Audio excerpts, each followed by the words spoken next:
दोस्तों, अक्सर हम अपने वीडियोस में कहते हैं कि आस्था है तो रास्ता है। ये आस्था आखिर है क्या? मैं आज आपको एक छोटी सी स्टोरी सुनाता हूँ। एक गांव में एक डॉक्टर साहब थे। वो जब भी सुबह अपने क्लिनिक के लिए निकलते, उनकी पत्नी उस दिन की ज़रूरतों के सामान की एक पर्ची उनको दे दिया करती थी कि आज हमें इस आइटम की ज़रूरत पड़ेगी। तो डॉक्टर साहब अपने क्लिनिक पर जाते, उस पर्चे को खोलते और उस पर्चे को भगवान कृष्ण के चरणों में रख देते थे, क्योंकि उनकी भगवान कृष्ण में बहुत आस्था थी। और वो यही सोचकर काम करते थे कि जब इस सामान की ज़रूरतों का पैसा मेरे पास आ जाएगा तो मैं अपना क्लिनिक बंद करके घर चला जाऊंगा। तो रोज़ाना ऐसा होता था, जैसे ही ज़रूरतों के सामान के पैसे उनके पास इकट्ठा होते थे, वो क्लिनिक बंद करते थे और अपने घर चले जाते थे। इतनी आस्था उनकी भगवान कृष्ण में थी। एक दिन सुबह जब वो क्लिनिक के लिए निकलने लगे तो उनकी पत्नी ने उन्हें एक बहुत लंबा पर्चा हाथ में पकड़ा दिया।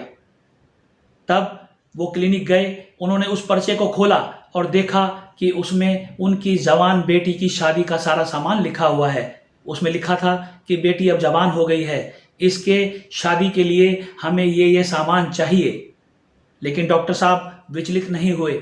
उन्होंने वो पर्चा भगवान कृष्ण के चरणों में रखकर और उनसे कहा कि आप ही इन ज़रूरतों को पूरा करेंगे।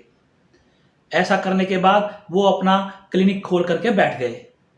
कुछ समय बीता तो एक व्यक्ति उनके क्लिनिक में आया और उसने बोला कि डॉक्टर साहब, मैं कल भी आपके क्लिनिक पर आया था, लेकिन आप जा चुके थे। मुझे लोगों ने बताया कि आपका क्लिनिक खोलने का तो समय है, लेकिन जाने का कोई समय नहीं है। जब आपकी ज़रूरतों का पैसा आपके पास आ जाता है तो आप क्लिनिक से चले जाते हैं। सो आज मैं सुबह ही आपके क्लिनिक पर समय से आ गया।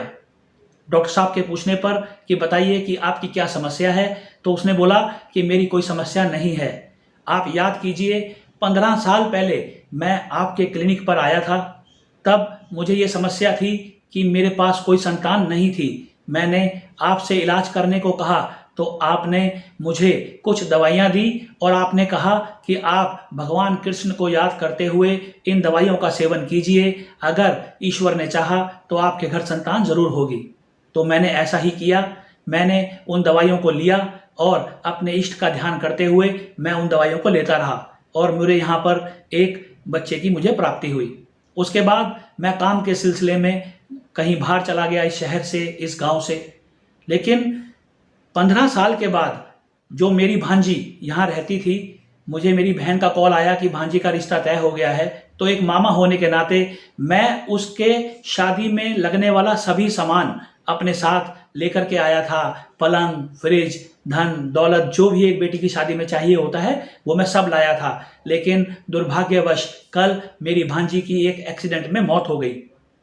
उसकी शादी तो ना हो सकी, लेकिन वो सामान ज्यों का त्यों मेरे पास रह गया। तब मुझे ख्याल आया कि जब मैं इलाज के लिए आपके पास आया था, उस समय आपकी भी एक छोटी बेटी थी। अब वो जवान हो चुकी होगी।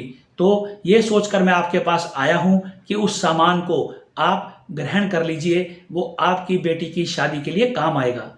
इतना सुनते ही डॉक्टर साहब की आंखों में आंसू छलक आए। इसे कहते हैं सच्ची आस्था। अगर हम परमात्मा में आस्था रखेंगे तो मुश्किल से मुश्किल दिखने वाला काम भी आसानी से पूरा हो जाएगा। करके देखिए, आस्था है तो रास्ता है।